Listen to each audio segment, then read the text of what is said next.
Hello, EKN Nation. How are you today? Rob Howden here for another edition of the EKN Debrief, episode number 84. It's September the 8th, 2021, and the event that we'll be diving into, taking a full review on, the 2021 Rock Island Grand Prix of Cole. Of course, David Cole was there trackside throughout the weekend. Some amazing racing, some new winners. We'll dive into that and kind of do a full debrief on the entire event as part of our EKN Trackside Live package. This week's show presented by Margay Racing. Are you interested in renting a kart at one of the biggest karting events in 2021? Do you want to be part of the fastest growing series in the sport? Check out Margay Racing's Spec Ignite class and their Arrive and Drive packages. Nothing matches the affordability and the competitive level of the Ignite program. It's just one set of tires, national level caliber drivers, where the best driver wins over the best equipment. Bring your safety gear and Margay will take care of the rest. This year's remaining Ignite major event is the WK Manufacturers Cup at Newcastle in September. And there are also 5 Ignite Challenge Series running around the country this season. For more information, please visit ignitekarting.com today. Get off the couch and into the seat in 2021 and 2022. David, maybe we'll be doing some Margay racing later on in this year, potentially 2022. Hopefully I'll be able to do it again, because every time you and I run the Margay classes, man, we've had a good time. Yeah, I got offered a few times this past weekend to drive a Margay right away from Margay owner Keith Freeberg. Said I had a spare if you're ready to race. And I made the smart move of not bringing the suit, because it just would have been a bit of a challenge to try and do all the coverage that we did. Yeah. And race at the same time. So while my heart was missing it, my body and my mind were not.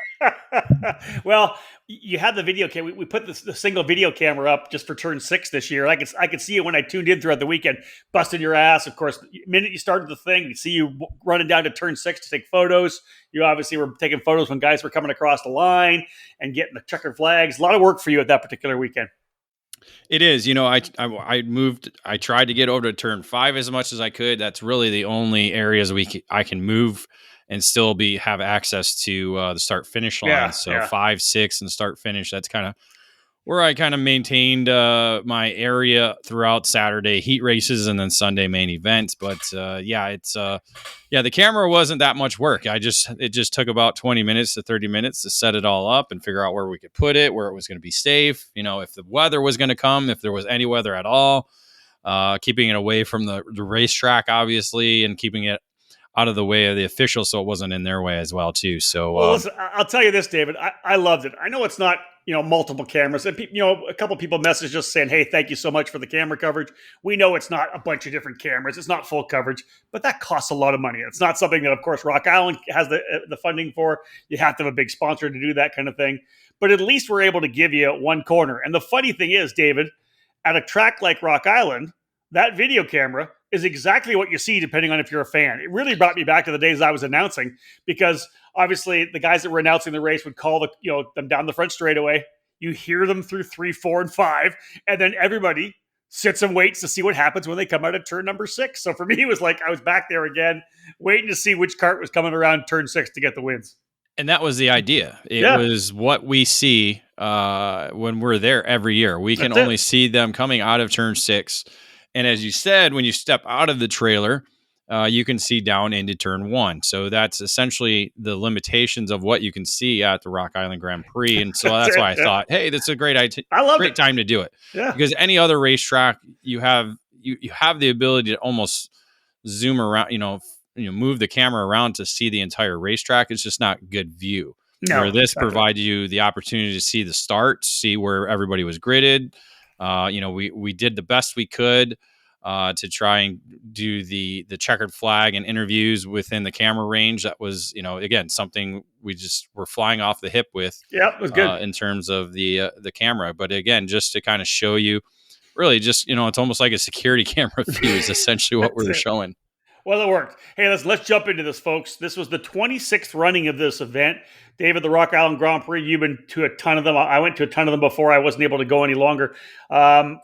Race first started back in 1994. There was actually a bit of a legal battle in 1997, so they didn't run the 97 event. All the way through then to 2019. Of course, they didn't have the race in 2020 for COVID, but good to see this race back for a 26th time. Yeah, the weather overall was pretty comfortable. Aside Saturday was a little bit humid, really cloudy. So it always, again, with the camera, it looked like it was going to rain all day long because it wasn't just clouds; it was dark clouds, and so humidity was an issue throughout the day. There was a little bit of sprinkle as we began the heat races, which kind of made some of the drivers a little bit nervous on if they were going to get rain or not. But thankfully, it went away. And again, yeah, Sunday was picture perfect with clear blue skies. Temperature was comfortable. The humidity went away. So really, overall, was a great 2 days to be in Rock Island. Yeah, I know when you did the 1 minute flat video on social media at the start of Sunday, it was just blue sky behind you, which was fantastic. Always good to have a really nice day on Sunday, bring the fans out to have some fun, the local spectators who come down year in and year out. Dave, let's have a look at the by the numbers before we go to our first break in the action here. The race has been kind of on a steady downturn for the last number of years. Obviously, the pause in 2020 didn't help it at all because there was a lot of other racing that kind of kept going. So those series had momentum where maybe Rock Island wasn't able to gain any back. First year with the guys from NKA, Joe Janowski, Christian Marsh kind of helping in there as well. 224 total entries.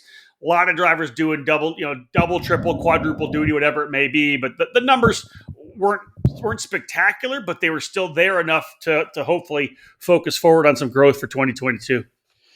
Yeah, that's just it. It's tough coming back from being a year off, no matter what you're doing. When it's something that's annual, such as this, it's tough to kind of build up the momentum. This isn't the worst event that they've had. They've had worse, lower numbers before. So it's something that, again, you just kind of have to regroup. You have 360 days now until next year's, or even less, depending on when Labor Day is. I haven't even looked at that yet. Yeah. To kind of regroup and figure out, okay, what do we need to do in order to help build the numbers back up, or at least just maintain a consistency over the next, say, 2 to 3 years. That's the issue. And Dave, they introduced a couple of extra categories: the King of the Rock 206, King of the Rock 100, and of course the King of the Streets that they've always had. 25 drivers jumping into that King of the Rock for 206, which I thought was great. Obviously, I think everybody would love to see some kind of return of that 100cc category. The Yamaha class was always big, was part of the initial launch of the event back in 1994. It's kind of gone away, but there is a lot of KA 100 racing in the region. It's almost just like we need to get some of the primary teams that love that category to put the Labor Day weekend on their schedule to get out there and have a bunch of guys there. Well, let's just be honest. They're kids. Yeah. A lot of them that are racing it are kids, or either they're grown-ups that haven't quite reached masters yet. So it's finding the people that want to come and be part of it, and that's I think the overall goal when you look in terms of numbers is trying to get people to be part of this event. That's what it boils down to. There were there were Yamahas there this weekend in the senior 100cc division, so that bumped. I think that was half the field were Yamaha, so that helped there. And again, you have the problem too, and we can talk more about this later. We'll talk about it now since it's numbers. There was another race going on. There was a road race 3 hours away where a lot of the shifters went to instead of going to Rock Island. So that's part of the issue, so that you get lower numbers in the shifter categories. So you're not quite where you were in years past. Ignite even had a race the weekend before at Mid-State Kart Club for their Ignite Challenge program. So that might have limited the amount of people that wanted to do this type of one-off event. And then there's just, as you said, just more and more racing going on all over the country.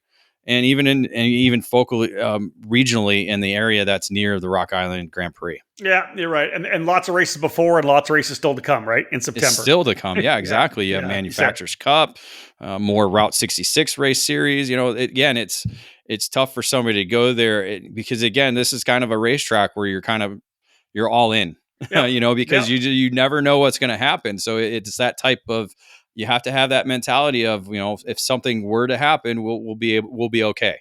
So Yeah, high water mark was the 29 drivers in the Briggs 206 category. And David, I know you have this down on your notes here. Talk a little bit about the percentage of entries that were actually Briggs 206 classes. Well, that's been the key aspect to this race year in and year out since really probably about 5 years ago when the Briggs numbers really started to grow and we started to see 40 drivers in the Briggs 206 heavy category back in 2017. 72% of the entries were Briggs and Stratton 206 classes. So that includes your heavies, your mediums, the masters in Briggs, the new King of the Rock 206, and then but also the three Margay Ignite categories as well too. So that's the biggest percentages that we had. We had, I want to say it was 60s in the 60s range, 20 in 2019, and so that's a key aspect to where we are with in terms of numbers with this event. Yeah, 58% in 2017. 59% in 2018 and 60% in Wow, 2019. there So you go. the Yep. percentages continue to grow. And there's still a lot of Briggs racers who are, weekly Briggs racers who haven't been to this race yet Mm-hmm. or have been there and just chose not to return. So Rock Island Grand Prix, NKA again, it's their first time working together with the event. They obviously have some pluses, some minuses that they got to work on and reviewed for the 2022 edition. Agreed. So again, lots of work to be done. And the great thing after any event, you kind of do the post-mortem, sit down, what were positives, what were negatives, send out the survey maybe to the racers saying, what was a big draw for you? What can we make better? I'm sure that both of those organizations will make that happen. Folks, quick break. Let's get started. First break of the action here. We get back. We'll jump into the paddock pass. David can give us some of the negatives and some of the positives that he saw from the event itself.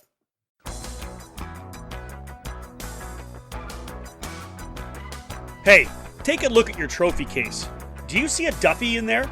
If you're missing one of the most iconic trophies in American karting, you'll get another chance at one this October when the International Kart Federation Sprint Grand Nationals takes over the Prairie City Kart Track in Northern California.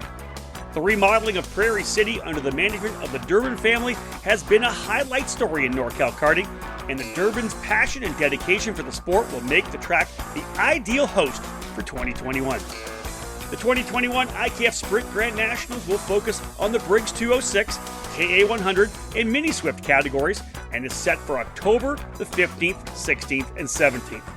There will also be an 80cc shifter class at the event, and we're expecting big numbers. Bring out your 80 and play. The Durbins are ready to roll out the red carpet at their facility, and plans are underway to make this race the best Grand Nationals in years. Registration will open on September 1st, so get that entry confirmed to take your shot at becoming a Duffy winner. For more information, head to www.ikfkarting.com/IKF-sprint-Grand Nationals.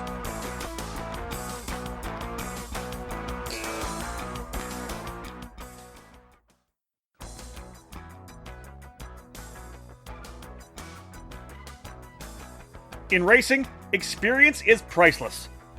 Franklin Motorsports is a leader in the karting industry with over 50 years of combined karting experience, and we can provide you with everything you need to go racing. With a large online product selection, select track support events, and a wide variety of shop services, Franklin Motorsports is your complete karting source. Check out our online store at www.franklinkart.com, where all our products are just a mouse click away. We're constantly adding to the growing product selection on the online store, and we ship daily to ensure products get to you quickly. We specialize in IAME engines, tilt seats, ceramic products, driveline branded products, Briggs & Stratton engines, OTK products, and of course, the championship-winning Merlin chassis. In our online store, you'll find a variety of items to fill your karting needs. Franklin Motorsports is also known for our wide variety of services and is home to Innovative Engine Works by FMS, our in-house engine service department. Frame straightening, kart prep, and dyno testing are all services offered regularly at Franklin Motorsports. For all things karting, visit franklinkart.com.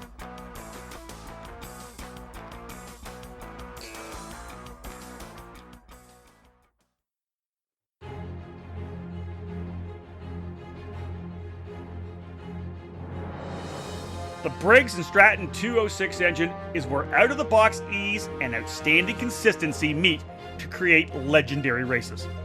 Briggs & Stratton's history in motorsports dates back to when the first engines came off the assembly line in the early 1900s. Their focus on the grassroots level continues to help build generations of racers. Since 2008, the Briggs & Stratton 206 has gained a following that has the engine powering the largest fields in North American karting today. From the club level track programs to traveling regional series and national events, Briggs & Stratton competition provides the most exciting racing in the sport.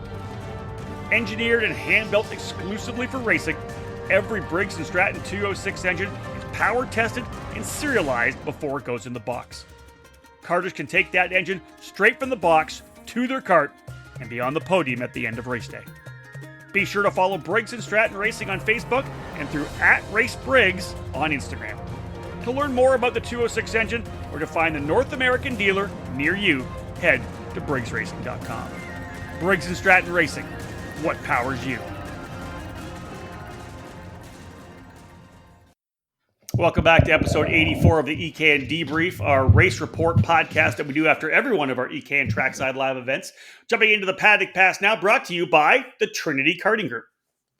Trinity Karting Group is your first step on the ladder to racing success. Based at the Motorsports Country Club of Cincinnati, they literally have a track in their backyard and a controlled environment to develop your skills. Trinity Karting Group flattens out the steep learning curve with a professional staff that will put you on the right path. The focus is driver development, and they compete at the local, regional, and national levels. They have new and used packages available, and they are your Midwest sorts for Kart Republic chassis and IAME engines. Visit them at teamtkg.com or call 513-421-4463. That's 513-421-4463. All right, David, let's jump into the Paddock Pass right now. Again, you were trackside. One of the great things about Rock Island is that you do have some time before and after to middle about the paddock, have some fun. Overall, give me your thoughts, positives, negatives, where they can grow, whatever it may be, in terms of this year's race. Yeah, when I wrote the script, I kind of wanted to go negative first, positive second. We'll begin with some of the things that you don't want to do the positive, the compliment sandwich. Sandwich. No. Give me the bad stuff first, and then we'll leave with the good stuff. All right, I like that. That's kind of how you go into Vegas, right? You get the bad stuff. You get the bad stuff first, and you leave with the. All right. So we just talked about the numbers. Yeah, they were down again. But really, what it boils down to is it's like the paddock numbers. Now, you remember when it was very tough to get a parking spot anywhere around the paddock. Now it's pretty much you got the entire place to yourself. You have lots of room. I think that's more of a negative. That. In terms of just we used to outgrow that paddock. Now it's almost like we could narrow it all down into one little parking lot rather than trying to use 3 or 4 and even the city streets. So so with the numbers like that, but I think if again you add 50. I think it's more drivers. I think that's what we need to do is just start adding more drivers. That's really the key. Some more big teams too, right, David? Some of the more the teams that can roll in with 15 guys too. And I don't want to do a tangent, but that do teams want to go to events like this? That's the struggle we're kind of finding, and because most of these teams now are kid based. There were kid racers there. That's one good thing about it is, a lot of kids racers were there. They were watching juniors, and some of the cadet racers are there watching. So it is something that they'll want to do, but they have to wait till they're 15 or even 16. Okay. Another negative, I didn't really get a clear answer as to why this was, but there were 0 vendors around the racetrack in terms of Rock Island based. There were no food trucks. There were no really anything, nothing. Okay. If you normally go into the middle of the racetrack around turn 4, the right-hander, and there's a lot of food vendors or companies and doing this and that. 0. Nothing was there. No. I'll get into the positive part about that, who was actually there. But, I mean, it's hard, especially with a lot of those restaurants being shut down too. and we'll get into that. My next negative. Where if they're there, what are they going to eat? Where are they going to, they're there to take in an event. Yep. And if there's nothing there to keep you there aside from the racing, or if you don't have places to go eat or places to get a drink or places to go to the bathroom, that's a major issue that the event itself. Now, talking with Roger, he said none of the vendors could hire people, which I don't know how that is. Yeah, I understand there's employment issues all across the country, but if you're, I don't know. So that's something that's going to have to be looked at over the next 360 days for next year. Hopefully that will return. A lot of it could be COVID based because it is still Illinois, and I guess they were passing some mask mandates that really nobody was following in the area aside from the restaurants that were shut down. So I'm not sure. It's tough to kind of pinpoint that, but really overall, the nightlife that normally goes with the Rock Island Grand Prix, and we talk about fun on and off the racetrack, we basically provided the fun both on and off the racetrack. There's no locals in the area. None of that nightlife that was there before is gone. It was a complete ghost town. We were used to seeing hundreds of people on the district enjoying concert outside Saturday night, Sunday night. There was none of that. There was a concert Saturday, and there were literally 10 of us in a bar enjoying a band playing live for us. That was about it. So, and again, restaurants hard. They had the new Rock Island Ale House in the restaurant, which used to be the Bennigan's. So it's remodeled. So at least it was better. Service was better than before. So that was good. The pizza place was shut down to only pickup or delivery, so we couldn't go in and get our Huckleberry pizza. Huckleberries, man. The Mexican place was open, but it took an hour and a half just to get our food. Wow, and that was a bit of a letdown. So again, negatives. So now that I've got the negatives out of the way, we can look positive. Let's do that. Let's forget about the negatives. The schedule was smooth. It was on schedule all weekend long. That is a rarity for Rock Island Grand Prix, and you can kind of confirm that. Agreed. It pushes we're down. We're normally chasing the timeline each and every minute. Aside from starting late for practice Saturday morning, they were able to catch themselves back up and get on schedule, and we were literally sitting there waiting for about 10 minutes for the next race to start on Sundays. And so I think that was a good thing. It kept us on schedule. We had no major incidents that would cause a shutdown. Had one red flag in morning warm up on Sunday, but everybody was all right. No major issues, no hiccups, nothing. So it was probably one of the smoothest run Rock Islands that I've ever been part of. Okay, good to know. That's awesome. And close racing all weekend long. That was a positive. That was something we saw nearly in every category, whether it be for the lead or at least second place and back. We talked 2019 how the track was changed. It was tightened up in turn 1 and turn 5. That was the same case this year, and I think that kind of helps keep the field close, especially in those Briggs categories where you're pretty much flat out around the entire racetrack. I think it helps keep the field a little bit together. Yep, tightened up. It's good. What else you got for positives? The last one was the only vendors that we did see that we noticed down there were 61 Cartway and Briggs and Stratton Racing. Dan came down from Wisconsin to shell out some Briggs gear and to promote the Briggs and Stratton engine platform, and did a great job doing that. They kind of moved around throughout the weekend. They were in the middle of the racetrack. They were in the paddock. They also moved to turn 5 for much of Sunday, so they're in a different locations. So some of the fans could go by there, or some of the racers get some of their Briggs swag. And then 61 Cartway had a bunch of carts set up there, so the fans that were there were able to kind of sit in all the different carts, ranging from kid cart, cadet, junior to senior. So it was nice. Local track. Perfect. Again, local track, about 20-30 minutes away. That's the best marketing tool you can have, as not only for the sport, but for kart track itself. Yeah, agreed. 100%.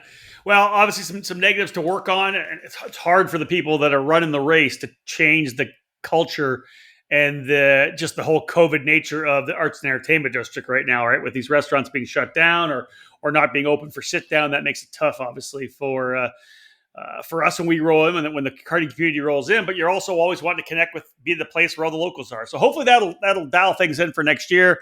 Again, we're all waiting for kind of COVID to at least settle down to the point where more normal living can come back, right? Yeah. Again, I didn't know the ins and outs of the Illinois law. I wasn't aware of a mask mandate. We're still kind of trying to knife our way through this. It's, we see things look normal on TV. I was watching college football Saturday night. It looked pretty normal there. Yeah. And then you go to different areas and it's not normal. So yeah, no doubt about it.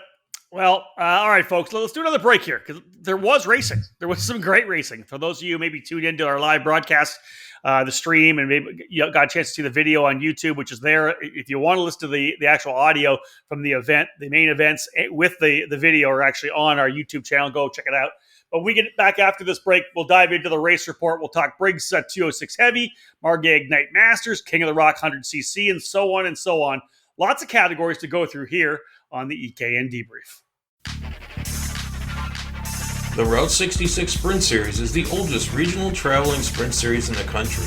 The 2021 program, presented by MG Tires and Franklin Motorsports, has reached the halfway point for the Briggs & Stratton 206 and Miami racers. On August 28th and 29th, Round 3 will be contested at the Kart Circuit Autobahn facility in Joliet, Illinois, presented by D&J Intermodal Services and Kartlift Kart Stands. The series closes out the final round set for September 18th and 19th at Wolf Paving Raceway in Dousman, Wisconsin, presented by B&B Electric and Badger Kart Club. A record-setting season for the United States Pro Kart Series, presented by MG Tires and Miami USA East, will conclude on October 15th through 17th at the Carolina Grand Prix. Teams and competitors will converge on the GoPro Motorplex in Mooresville, North Carolina for Round 4 of the championship program. Head over to Route66kartracing.com and USPKS.com for more information. Cometic Gasket is a leading worldwide supplier of gaskets and engine sealing solutions for karting, automotive performance, power sports, original equipment, and the remanufactured engine industries. Cometic karting gaskets are available as OE replacement top-end kits or as individual gaskets and seals. Just like competitive karters, Cometic can operate on the fly and has the unique capability to customize any gasket to meet specific engine requirements and clearances. All of Cometic's fiber materials are asbestos-free and do not require any additional sealants. Viton oil ring cylinder head seals are used in each 2-cycle kit, and Cometic's 4-cycle engine kits feature only the most advanced multi-layer steel head gaskets. Cometic can tailor to engine builder-specific needs through bulk ordering and packaging flexibility. Cometic gaskets are must-haves for championship-winning teams across multiple disciplines of both professional and amateur motorsports. Cometic Gasket, sealing championships since 1989.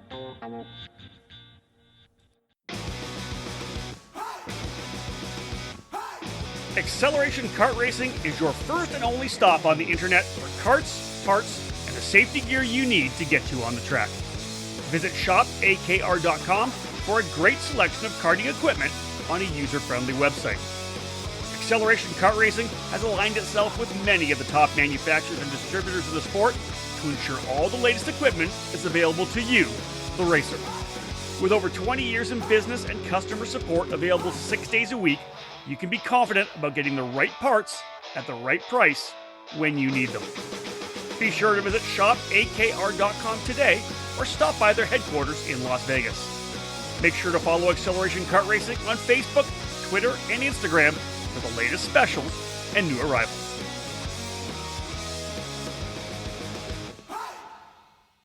Welcome back to the EKN Debrief, the capper of our EKN Trackside Live coverage, where we bring our race report to podcast form. Of course, David's already written up the race report that's available on the website now.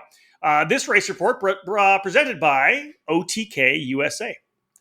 All over the karting world, everyone knows OTK is the gold standard for quality and performance. In the US, OTK USA is the source for all things OTK. From the legendary Tony Kart brand to the race-winning Cosmic and Esprit chassis, and now the new Red Speed and EOS brands, OTK quality is second to none. To learn more about a specific product line or to find the OTK USA dealer near you, whether it's Tony Kart, Cosmic, Esprit, Red Speed, or EOS, visit www.otkusa.com. All right, David, let's start with the kickoff category, the Briggs 206 Heavy class. Chat about that a little bit. A memorial event for one of the legendary drivers of the Rock Island Grand Prix. Yeah, first to begin, we are going to kind of go in the order that they were run on the racetrack, so it kind of helps people follow along. I like it. Yeah.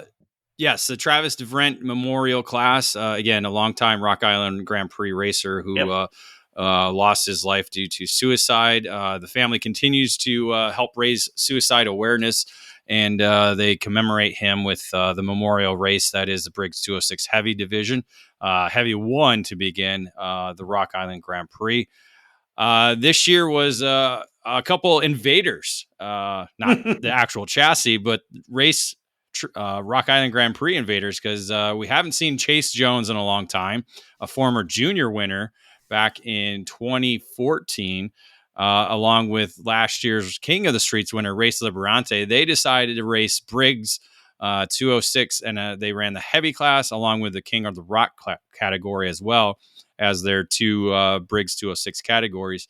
These two guys were on fire in the opening race. Chase Jones was actually the heat race winner. They were able to kind of lock up together. And again, pole position for the main event based on where you finish in the heat along with passing points. So because let's now throw that out there, David, because we didn't do that at the start. We probably should have. My apologies. Give us a quick little overview of the race weekend, how things went to set the grid for the mains.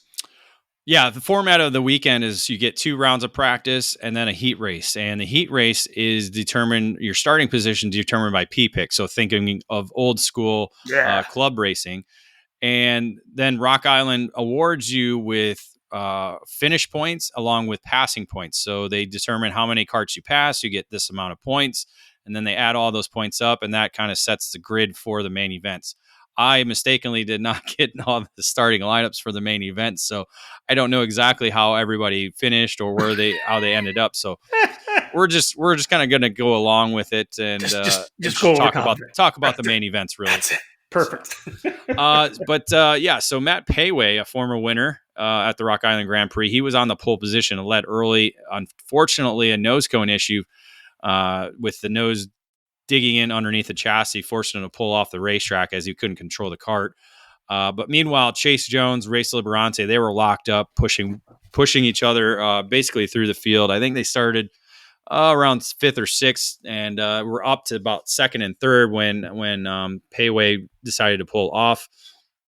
Liberante and Jones then led the rest of the way with Liberante at the point. Jones just unable to get around him, with Liberante scoring the victory by 85 thousandths of a second ahead of Jones, with Justin Wishard finishing in 3rd. And part of the whole race versus chase or chase versus race battle too, right? Throughout the weekend. Yeah, I'm not quite sure how they determined who was, because they were counting everything. So they were counting heat races and features. But if you go by features, we'll talk about that later. Right. I would almost want to say you go by features. But me too. We will throw this out there because we didn't mention this either. It's interesting where you start, because to be honest, it's really interesting because they don't do a rolling start, right? Were all the categories standing start this year? All categories were standing starts. We had the dual Le Mans start for Briggs and KA, or for not KA, but Briggs and the 100cc and the Ignites. And then shifter categories did your standard F1 style start. So I just wanted to throw that in there. That's the great thing about the starts. If you don't get off the line well, whatever it may be, your engine bogs a bit, doesn't matter where you start. Some guys will end up going from the front of the pack to the back of the pack or back to the front. Exactly. Crazy. And that was a bit of a right? That was a bit of a discussion because of with the dual Le Mans, you're all coming in together at the middle of the racetrack, causes a little bit more of a chaotic start. Agreed. Personally, I think I like the old style Le Mans where we're in the one line. That's it. Yeah. So we'll see if that's something they change or continue. Well, we don't know. So a big win for Race Liberante, fifth different winner since 2013, that Briggs 206 heavy category. Let's do our first Margay Ignite program, David. Our good friend Scott Skitchy Barnes out of Bermuda came in there, ran a bunch of classes on the weekend, scored a heat race win to get things underway in that Masters class. Yes, he did score the heat race win and jumped out to the lead early on, led the majority of the race. Had Tony Nielsen, a 20-time Rock Island Grand Prix winner, on his bumper the entire race. Came down to a last lap move with Scott Skitchy Barnes running defensive line and Nielsen able to get around and came across the start-finish line as the winner by just over 1/10 of a second. Michael Stevenson was a close third in that race. Little history, David. I know you got this down there. Big win for Nielsen, backing up the victory he had 2 years ago. Obviously, there wasn't a race last year. So Nielsen backing up his 2019 victory. And when the race, the program Ignite Masters first launched in 2017, the first two winners, one of the Margay veterans, Pistol Pete Vetter. Yeah, and then bringing Tony Nielsen's total to 21. In Rock Island, still holding second. So he all weekend long running, what did he say? 9. It was 9 categories. So he had 9 opportunities to close up on Gary Lawson, who holds the record at 28. Let's talk about the King of the Rock. It was a new race this year, right? King of the Rock 100cc. So essentially a King of the Rock for Briggs, 100cc T-cycle, and shifter. Tell me about what happened in King of the Rock. Yeah, King of the Rock, again, 100cc, allowing the IMEK 100, VLR 100, and Yamaha KT 100. This race, however, there was all KA 100s in the category in the race. Chase Jones won the heat race and jumped out to a massive lead from the pole position. Unfortunately, lap 10, the axle slid and ripped off the chain, ending his opportunity to become the inaugural winner. That allowed Race Liberante, who actually fell all the way back to 8th at the start. Just again, the KA100s starting from a standing start, very unique. Some were able to grasp it. Race Liberante just could not figure it out and fell all the way to the back to 8th spot, but was able to work his way up to second by the time Chase Jones had his chain decide to remove itself from the cart. So from there, was able to take over the lead and score the inaugural victory by 1.3 seconds over Tim Getch, former Rock Island Grand Prix winner, with another former winner, Austin Wilkins, in third. So this kind of sets up a little bit for Liberante to try to come back in 2022 and get the King of the Rock 206, right? And do the triple, the trifecta. Well, it looked like he was going to have a Tony Nielsen or Cal Stewart type of day, because he's racing 6 categories. Yeah. He's won the first 2. So you're thinking, oh man, this is going to be a great day for Race Liberante. Spoiler alert, it was his only 2 wins. So sorry, Race, you had a huge momentum going and blah, blah, blah. It is though, however.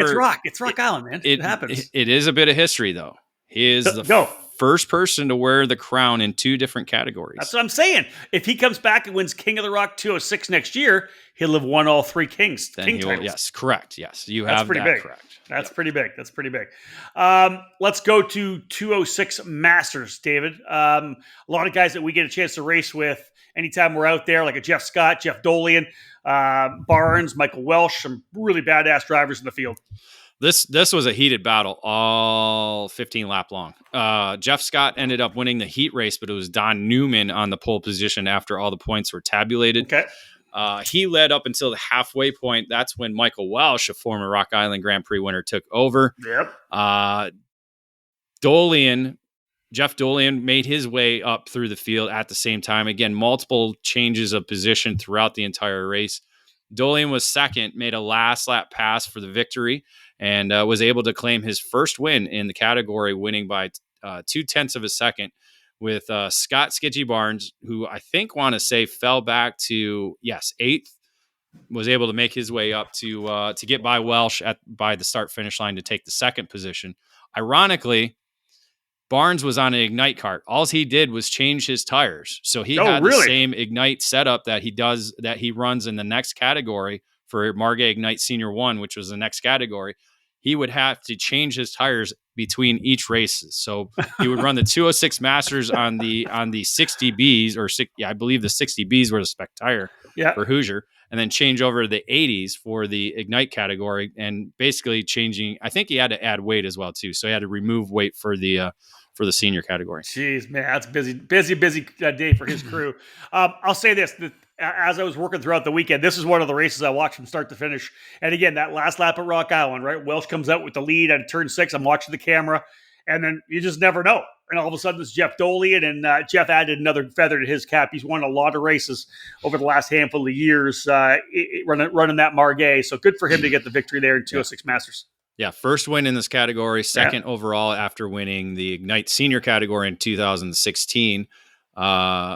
So he's added his name to a good list that includes Nielsen, Jeff Scott, and Gary Lawson to this category. Yeah, it's pretty good company. Yeah. That's pretty good company. Speaking of going right into Margay Ignite Senior 1, David, as you said, Barnes having to put different tires on, probably add some more weight. But kind of what we expected in this, one of the drivers that would be in the fight, getting the heat race win, that's Riley Scott on the was he on the Ionic Edge for that one? No, this is Margay Ignite. Margay Ionic Ignite. Edge, yeah. Margay Ionic Edge for the Briggs 206. He was a heat race winner though, pretty solid for Riley. Yeah, started on the pole position and was able to lead the majority of the race. I want to say nearly every single lap. Let me confirm that. Yeah, real quick. Do you remember? Was it a tight group up front? I can't remember. No, he was able to get away. Okay. Fell back to second. Ashton Wheeler took over the lead for a bit, and then Riley Scott took over and was able to get away from the field and actually led to the checkered flag. Unfortunately, came across the line underweight and thus lost the victory and the rock to being just, I want to say it was 1 pound, according to Jeff Scott, his father. So, ouch. That promoted Ashton Wheeler, who had just moved up into the second spot on the final circuit. As I said, he led the first 2 laps and then moved up to second on the final circuit. That moved him up to the top spot, giving him his first win in this category, second overall, as he was the 2016 Ignite Junior winner. So now we have 6 different winners in this class for 6 straight years. Wow, that's crazy.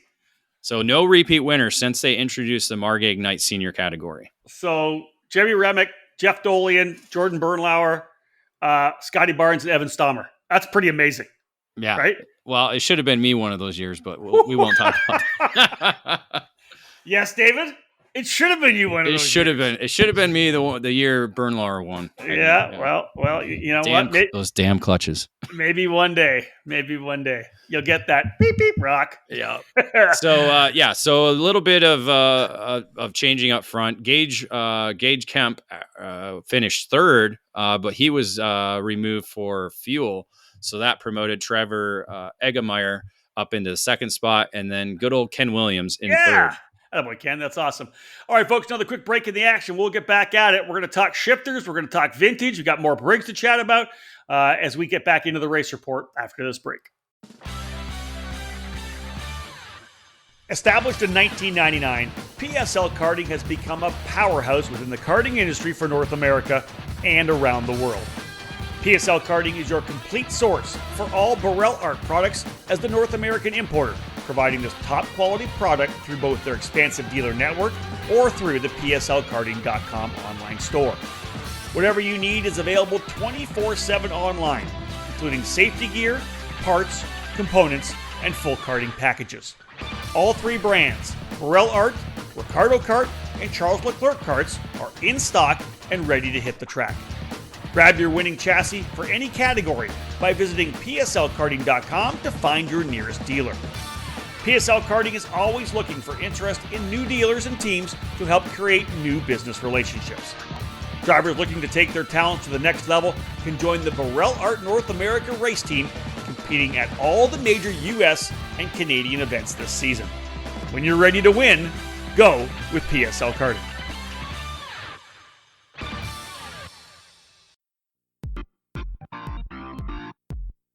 It all started in 1994, when former successful kart driver Albino Parolin decided to move his passion for karting from the track to his small workshop.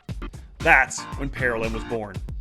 Fast forward 20 years, and Parolyn's passion for the sport led to the company rejoining international competitions as a factory team in WSK and CIK FIA races, with the aim of enhancing the research and development process, immediately achieving notable results around Europe, North America, and Asia, becoming the CIK FIA Asia Pacific KZ champion in the same year.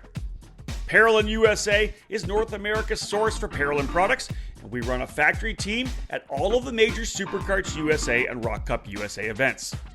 The Parolyn chassis lineup for 2021 includes the Invader Shifter, the Le Mans Tag single-speed chassis for junior and senior classes, and the 28mm mini kart for the cadet classes. Parolyn has been winning races all over the world, and it's on top of the podium in the USA as well, with drivers like Kai Sorensen, Mateus Orjuela, and Alessandro De Tullio. Get on the chassis that's winning. Drive a Parolyn. For more information, head to ParolynUSA.com.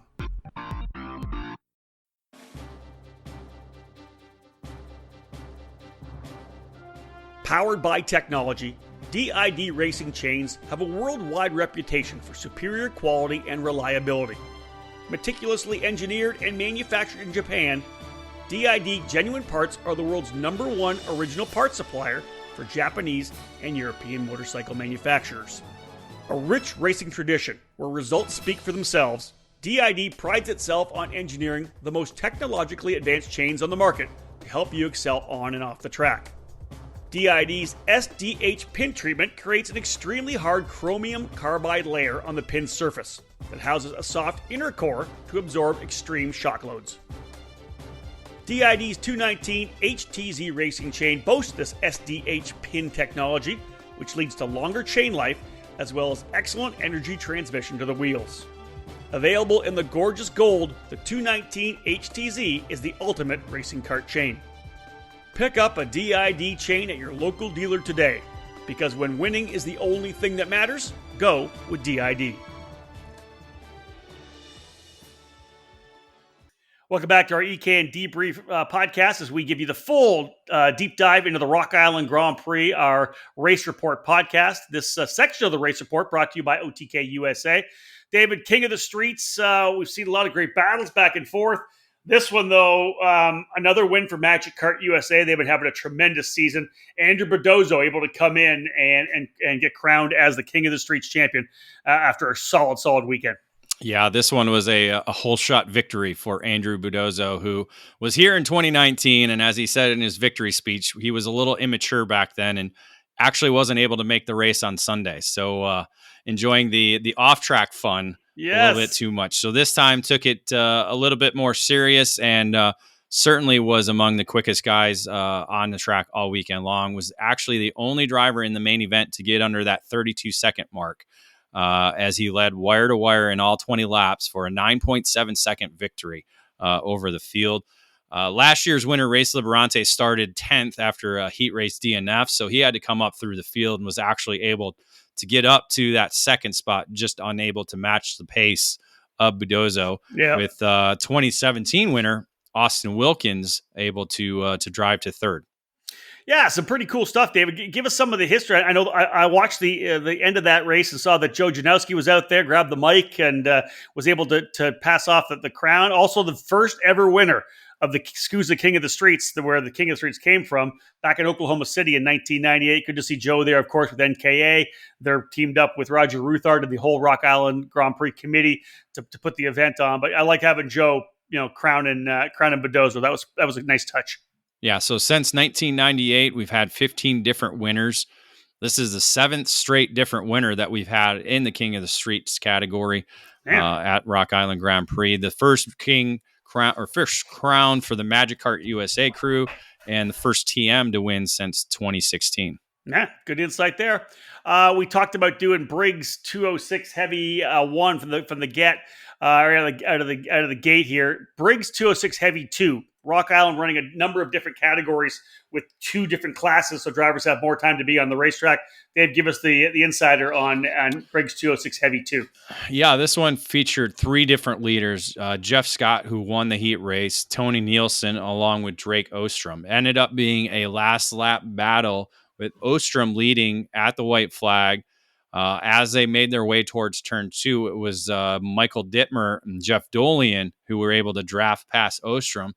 As they went into turn 2, Dolian's cart got a little bit sideways right in front of Ostrom, and the two made contact, sending Dolian all the way over, flipped over I saw the video. barriers there.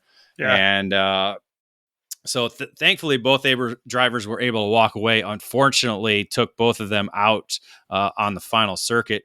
So that contact certainly gave Michael Dittmer enough breathing room to be able to reach the checkered flag first, as he would score the victory by 0.4 of a second over Jeff Scott, with Connor Lund finishing in third. Yeah, I saw the video on Facebook, and it just looked like Dolian. They were kind of going essentially, 3 wide, kind of into the corner, almost 3 wide. Dolian was trying to pinch the corner a little bit, get inside Ostrom, and just as he cut over the crown, you can see the cart just snapped. He was into the barriers, and really Ostrom had nowhere to go. Yeah, just a racing incident again. Yep. Dolian just got sideways and nowhere to go for Ostrom, and just hit him just with all the power in the world to send him right over. That's it. He went up and over the barrier pretty quick. And again, think about it. Ostrom's full throttle, even though you maybe check up a little bit if they're on the inside of you like that, but he's trying to get back underneath or at least get him back over in 4. It was a hard impact for sure. Dolian, of course, some highs and lows of Rock Island, having scored a rock earlier in the day. David, give us some history on this one. 4th different class winner since 2015. Yeah, Tony Nielsen has won 3 times. We got Cal Stewart winning in 2016, Mike Welsh in 2018. And then this was the first Rock Island Grand Prix win for Dittmer since 2014, when he won Clone Heavy and Clone Medium on that weekend. Pretty cool to see the family come out there too with the checkered flag. I saw that on the video as well. Yeah, that was a unique thing. She was a first one to jump out and be the first. I think that's the first person to ever hand the winner the checkered flag, aside from being Tom Argy Jr. Or the third. Tom Argy, right? The third. Interesting. David, also on the docket, which is kind of cool. Anytime we have an event like this, people come out to watch the races. It's always nice to give them a little look at the history as well. They're getting to feel for what modern day karting is, whether it's the shifters or the 100cc's or the 206 Ignite classes and 206, which have obviously reinvigorated karting. But to have the vintage guys there as well, I always think that's fun to have them as part of the Rock Island Grand Prix. While the overall number in the categories were down in the vintage, it was only a few, but it's still one of the more popular categories of the event. A lot of the old timers and even young drivers who are in who like to drive the older style karts enjoy being at the Rock Island, and again, giving them the full opportunity to take part in heat race and a main event. This year they split up the open. The open category ran by itself. There were 4 different drivers in that. Nathan Hamilton ended up winning the open category. He had a dual 4-stroke that was louder than anything I had ever heard before. The exhausts on those things were not built to be quiet. No, they were not. No. Tom Day ended up winning the McCullough category, and then Dave Fisher in the Yamaha category. But there were also a couple flathead Briggs out there as well too. I believe they put those in the Mac category. So nice. Again, pretty cool. Again, provides the opportunity for new racers or even the spectators to kind of see what karts used to look like. That's it. All right, let's go. We talked about King of the Streets, so we talked about the King of the Rock 100cc. Let's go King of the Rock Briggs 206. How did things shake down for the King of the Rock for the 4-cycle guys? Yeah, again, the inaugural, the first time we've held the King of the Rock category. Again, all 3 King categories were $1,000 to win. So these were the 3 money categories. These were the 3 headline categories. Tony Nielsen ended up winning the heat race and led most of the main event with Tom Wishart on his rear bumper the entire time. Dittmer and Matt Payway were able to work by Wishart before the white flag, so they were moved up into the 2nd and 3rd. And then on the final circuit, both of them were able to work past Nielsen. And as they came around turn number 6, it was Michael Dittmer in the lead and came across the line to score the victory and the inaugural victory in the category and the $1,000 to win.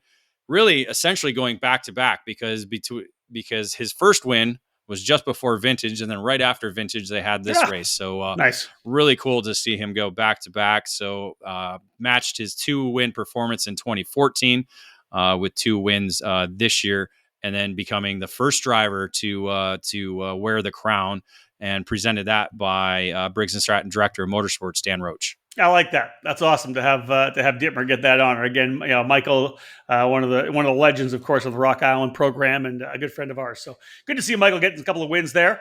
Let's go to Open Shifter, Master Shifter. David, they had both categories together, of course, for the senior level drivers and Masters level drivers.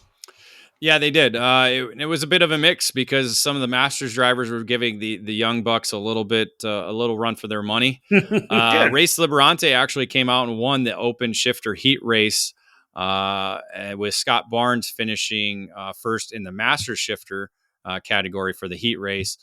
But in the main event, it ended up being Austin Wilkins who was able to show the way. Budozo was starting on the pole position, but bogged as the green flag waved. That allowed Race Liberante to lead for a little bit.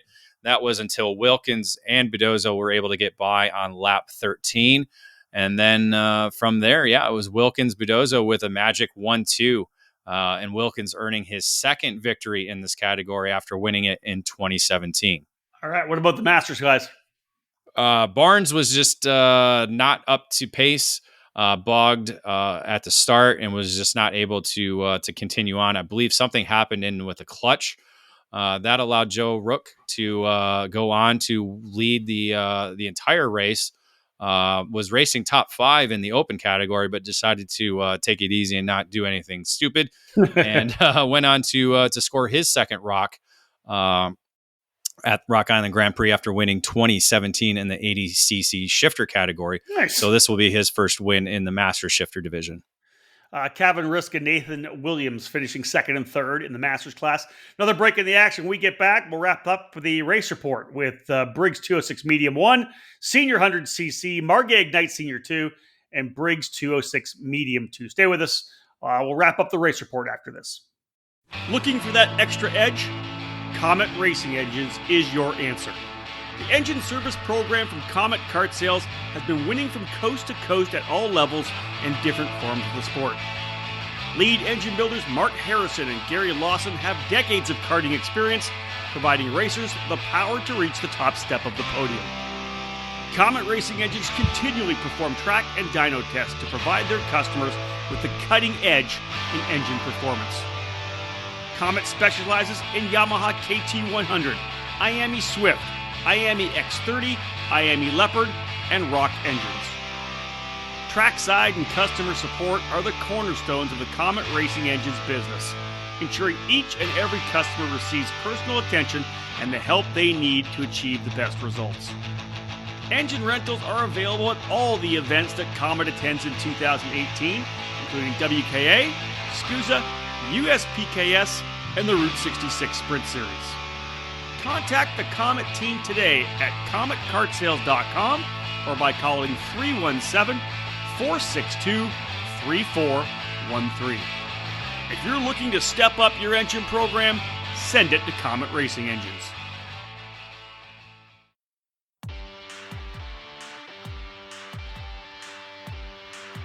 CKR is all about quality, and CKR USA is where you can get your hands on these winning chassis in the United States.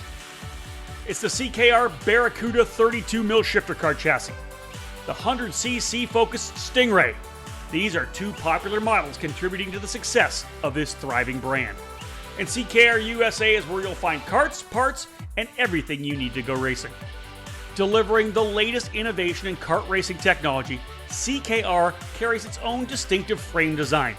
Made from hand-selected material, CKR kart chassis combine the highest grade tubing and hardware, ensuring first-rate standards of production. CKR USA has a large footprint in the US karting market and continues to grow rapidly throughout the country. Fully homologated chassis have been proven by top-notch performances from coast to coast in North America. CKR has stood on top of the podium in Superkarts USA and F-Series competition, as well as kart clubs around the country. The podiums and championships will continue to pile up in 2021. CKR USA is now in its 6th year of business, and we're adding new authorized dealers and support centers for the chassis line. Visit ckr-usa.com or call 208-384-27 KART, and go CKR Blue.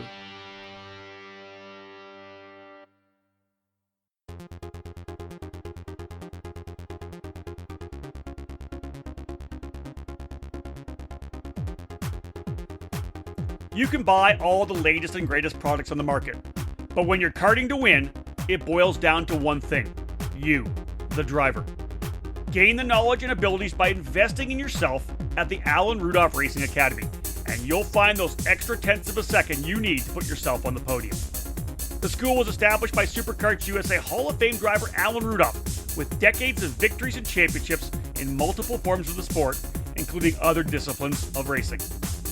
The Alan Rudolph Racing Academy, located at the Speed Sports Racing Park in the metropolitan Houston area, is designed to teach driving skills at all levels.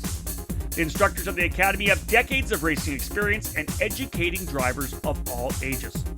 Classes at the Academy will teach the concepts and skills needed both behind the wheel and off the track. From the beginning kart racing experience and intro to karting courses, to their advanced 1-day and 2-day courses and karting clinics, the Alan Rudolph Racing Academy can improve the skills of any driver. For more information on the specific programs that the Alan Rudolph Racing Academy can provide for you, head to speedsports.com and click on the Racing Academy page. Be sure to follow the Academy on social media by searching for Alan Rudolph Racing Academy. Welcome back to the EKN Radio Network. The race report here from the Rock Island Grand Prix, brought to you by OTK USA. David Briggs, 206 medium 1. Mick Gabriel. Every time I kept scrolling, I saw Mick Gabriel's name. He had a pretty solid weekend at Rock Island. Yeah, he was certainly the driver to beat in the medium category, was right there, both medium 1 and medium 2. Medium 1 just ended up being just short of being able to score his first Rock Island Grand Prix victory. He led most of the race with Tony Nielsen right there on his rear bumper. And Nielsen, the veteran at Rock Island Grand Prix, was able to kind of school Gabriel in his first Rock Island race or main event. And it was actually the closest finish of the weekend as they came out of turn 6 side by side, with Nielsen edging out Gabriel by 27 thousandths of a second. Close. 100cc for the senior category. Chase Jones in that program as well, winning the heat race and the main. Yeah, it was kind of a dominant performance by Chase Jones in senior 100cc, again, making up for not winning the King of the Rock 100 with the chain coming off. Certainly showed that he was the guy to beat in this category, winning the heat race and then driving away to a 19-second victory in the 20. I want to say, was it 20 laps? Let me see.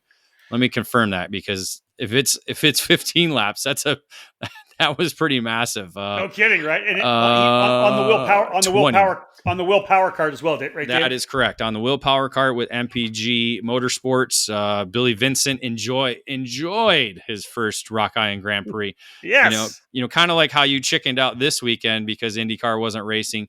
He took advantage of it to actually be there for the first time and enjoyed his Rock Island Grand Prix, and certainly enjoyed Chase Jones winning this 19 seconds margin of victory in the 20-lap race. Yeah, he's also not Billy's not on a 6-event run. Let's put it that way. I'm sure he's busy. Yeah, he may be. If you don't know, folks, MPG Motorsports, Billy Vincent, also a big part of the Arrow McLaren SP team in the NTT IndyCar Series. So, Director of Competition, I think, is the title right now. But good on Chase Jones. 19 seconds over 20 laps, right? Is that what you said? Yeah, 20 laps. Riley Scott actually ended up finishing second, but was penalized for contact along with blocking penalty. So that removed him from second and moved Austin Wilkins up into the second spot. Again, second Rock trophy for Chase Jones in his career, with his first coming in that can't be right. Was it 2011? Yeah, 10 years ago. 2011. 10 years ago? Yep. That's awesome. That's fantastic. I love it. Really, he reminded me of Cowboy Cal. Yeah. You remember how we saw Cal Stewart just jump on it and just wheel the thing? I mean, He was wheeling everything, because he also raced in the open shifter category and King of the Streets, and only his second time racing a shifter. That's awesome. Wheeled that thing around pretty quickly. Actually bent the axle with just slight contact with a barrier, so that kind of took him out of contention with that. So, and then jumped into the Briggs on the willpower card as well too, and again, nearly pulled off the win in the first race of the day and drove his way up to third in the King of the Rock 206. So great performance by him. He loved being back at Rock Island Grand Prix. I love it. That's all. Well, 10 years later, that's awesome. I got a chance to watch the last couple of races of the day. Of course, Margay Ignite Senior 2, again, very similar to the drivers in Senior 1. Tony Nielsen out of the gate, another heat race victory to set things up for Sunday. Yeah, this was very similar to the other Ignite race that we saw between Tony Nielsen and Scott Skitchy Barnes. Barnes, again, took the lead on lap 2 and had Nielsen on his bumper once again. And you knew he had that in mind going up into the last lap. And he's like, okay, how am I going to keep Tony Nielsen away from me and stealing this from me? And fortunately for him, he was able to hold off Nielsen on the final circuit and led the rest of the way to score his first victory in the category, 5th career victory at Rock Island Grand Prix for the Bermuda driver. Yeah, good for him. Now, David, in the results, you have Justin Vansel finishing second, Nielsen third. Was Vansel able to slide by Nielsen on the last lap? Is that what kind of helped Scotty Barnes out of it? Yeah, because I think Nielsen went for it on Barnes and lost the momentum, and then Vansel was able to take advantage as he was sitting there in third the entire race. I remember announcing all those Rock Islands, and that word you just used is so important. Momentum. Yeah, Mark Schwiegen was banking on Vansel to win, so he lost that one. But you got to have momentum. If you lose momentum trying to make a move and it doesn't work, get ready because everybody's coming from behind. There's no doubt about that. Capping things off, final class of the day on Sunday, Briggs 206 medium. And again, this is one where I kind of wrap things up. I was seeing Mick Gabriel's photo from the heat race wins, as you said, but had a really, really good wrap up of the day. It was a good race, too. We thought it was going to be a walkaway as Gabriel was able to get out to a big lead early on, but a trio of drivers were able to run him down about the halfway point, and he actually fell back all the way to fourth with the trio able to draft by him, but steadily worked his way back forward, and then finally on the last lap was able to take over the lead and came around turn 6 with the lead and scored his first career Rock Island Grand Prix victory. Good for him. I love that. That first big victory at the Rock. Of course, you've come close before. The editor of the magazine, Shifter Card Illustrated, Supercard Illustrated, Tim Blaney had a shot at it one year. Just came up short on the final lap, but good for Mick Gabriel to get that win, get that Rock, put that win on the resume. Always big. Mm-hmm. Yep. Gage Kemp ended up finishing in second with 2018 class winner Riley Scott in third. All right, let's cap things off, folks. Final break in the action. We get back. David will wrap things up. We'll look at the Constructors' Championship breakdown, and we'll take a look at the EKN Trackside Live race calendar for the next month. Fast, fair, and fun. Ignite Spec Karting offers you all of that at an affordable price. And the all-new IgniteKarting.com website provides you with the information you need to fuel your passion for kart racing. Ignite Karting is a spec kart that features the Margay racing chassis with a Briggs & Stratton 206 engine and a Hoosier R80 tire. Everyone in the junior, senior, and masters classes utilize the same Ignite K3 kart, which puts all the emphasis squarely on the driver. You can race the Ignite package from Margay at the local, regional, and national level. Special events for 2021 include the Ignite Majors, featuring events at the Charlotte Motor Speedway, Quincy Grand Prix, and Newcastle Motorsports Park. Those in the Midwest can enjoy the regional-based Ignite Challenge Series at tracks in Iowa, Missouri, Indiana, and Illinois. Local club programs have been established in Idaho, Texas, Nebraska, New York, Ohio, and Florida. All the information that you're looking for on events throughout the country and on all the Ignite kart packages, including dealers in your area, is available at IgniteKarting.com. Get off the couch and on the track this year. Ignite Karting. Fuel your passion.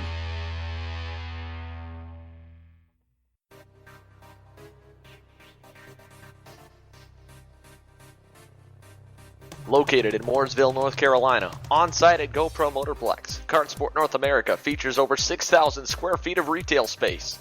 Along with being the official race team and distributor for the Kart Republic chassis, they offer full retail sales, kart service and storage, and products from the top brands in the sport, such as CZ Chain, Talon sprockets, SKF bearings, and Prisma tire gauges.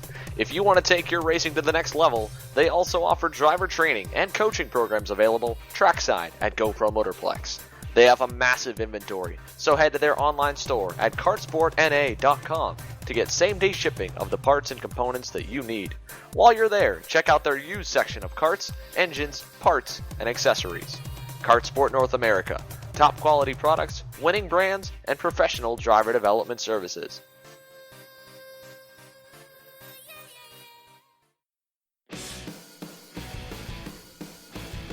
Feel like you're racing alongside the many legends that have called CRG home.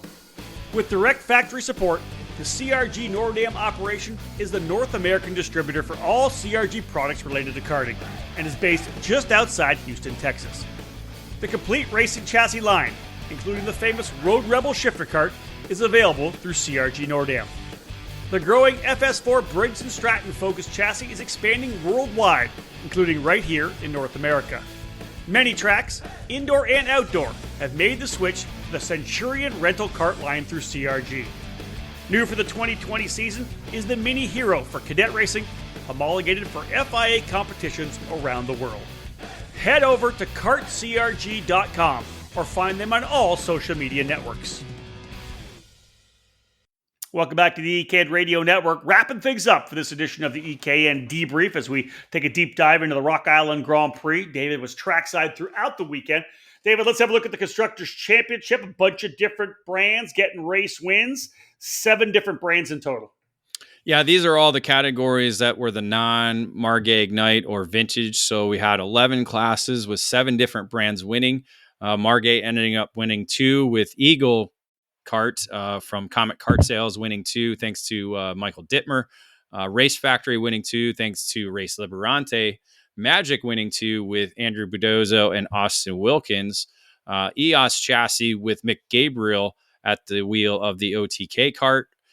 Will Power Kart getting 1 with Chase Jones, and the MPG Race Factory was Joe Rook and Race Liberante. The MPG kart was the kart that Race Liberante drove in the Briggs category. That's another unique story I forgot to talk about. You still there, Rob? Go for it. Okay, yeah. Sorry, I didn't hear. Okay, I just want you know what MPG stands for, right? I thought I lost you. Yeah, My Parents' Garage. My Parents' Garage. So Billy Vincent, yes, before the whole Will Power kart, actually built him and his brother would build their own karts in their parents' garage. Yeah. And so the chassis that Race Liberante was driving, because he didn't have any Briggs Race Factory karts ready to go, he made a deal with Billy Vincent that if they were going to do this challenge, that he wanted to race an MPG kart.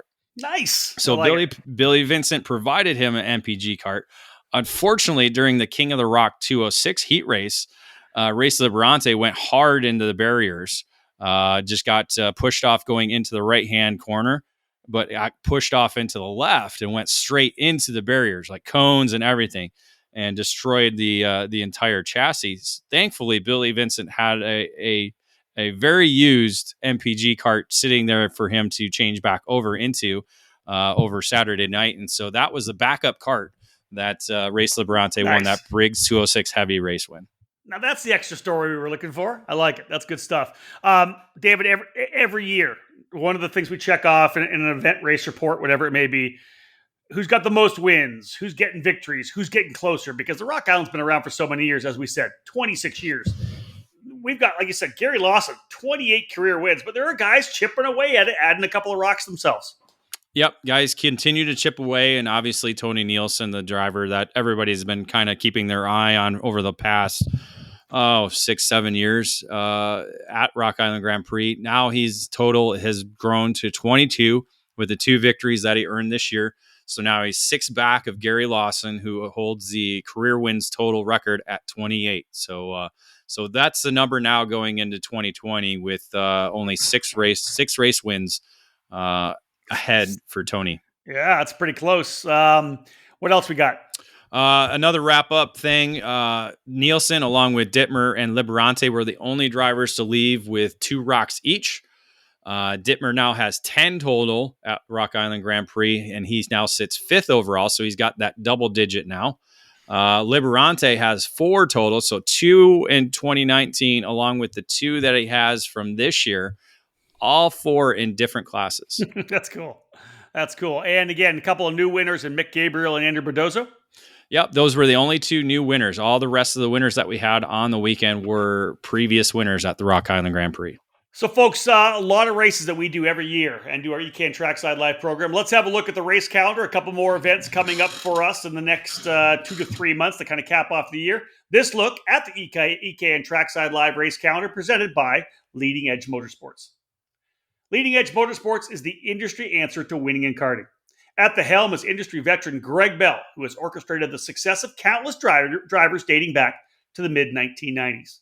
Leading Edge Motorsports is the West Coast importer and factory team for IP Karting, which manufactures the ultra-competitive Praga and Formula K chassis brands.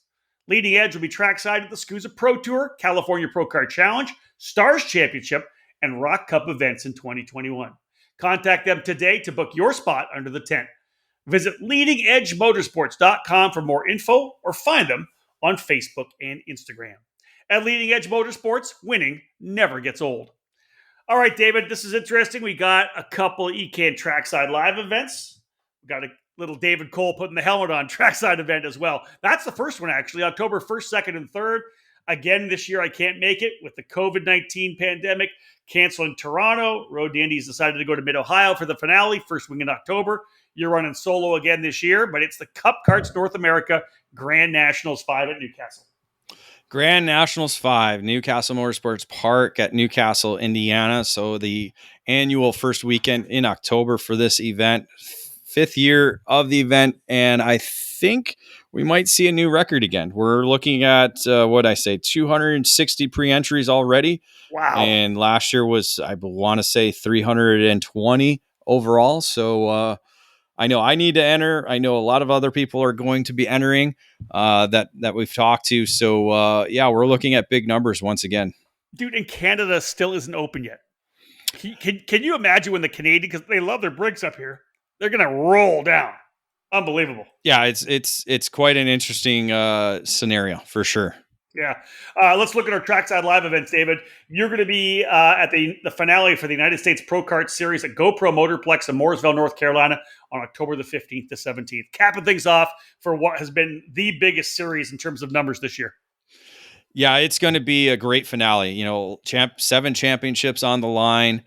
I want to say they're all up for grabs. Nothing's locked in yet, and then you're racing at GoPro Motorplex where anything can happen. A lot of last lap victories have been decided over the years at the US PKS events there. Again, we get to hopefully avoid some bad weather. Again, it is October. You're not sure what you're going to get. Yep. But that's going to be the wild card in everything. And again, what kind of numbers are we going to pull for the event? Because all year long, we've seen record numbers at the program. And GoPro always does a good job in attracting locals, especially to an event like this. This is going to be a FOMO race, right? Fear of missing out on this one for sure. All right, folks, final race of the year for us, EKN Trackside Live race calendar. It'll be good to be back because we missed it last year. David, Superkarts USA Super Nationals at the Rio All Suites Hotel and Casino, December 1st to 5th. Excited to get back. Excited to get to Super Sunday. Very excited. It's not the same time of year that we typically go, but we're going back. That's all that matters right now. Having Super Nationals coming back, we felt empty last year. The first weekend before Thanksgiving. It's not going to be quite the same. Obviously, it's going to be a little bit different with not too many international drivers there, depending on how things are in terms of travel restrictions and such. But it's still going to be the big one. It's still going to be Super Sunday. It's still going to have Vegas in the backdrop. It's still going to be the big trophies. It's still going to be I'm assuming the live coverage on Sunday with all the main events. It's going to be you talking and losing your voice over the 4 days of racing.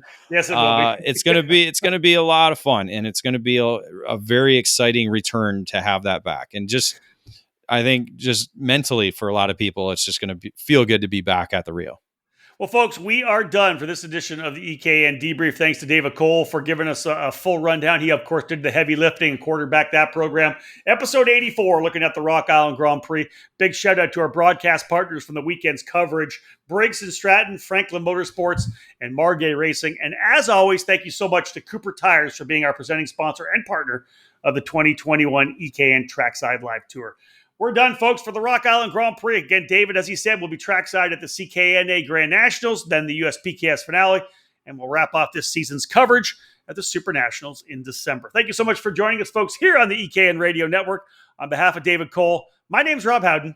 Bye for now.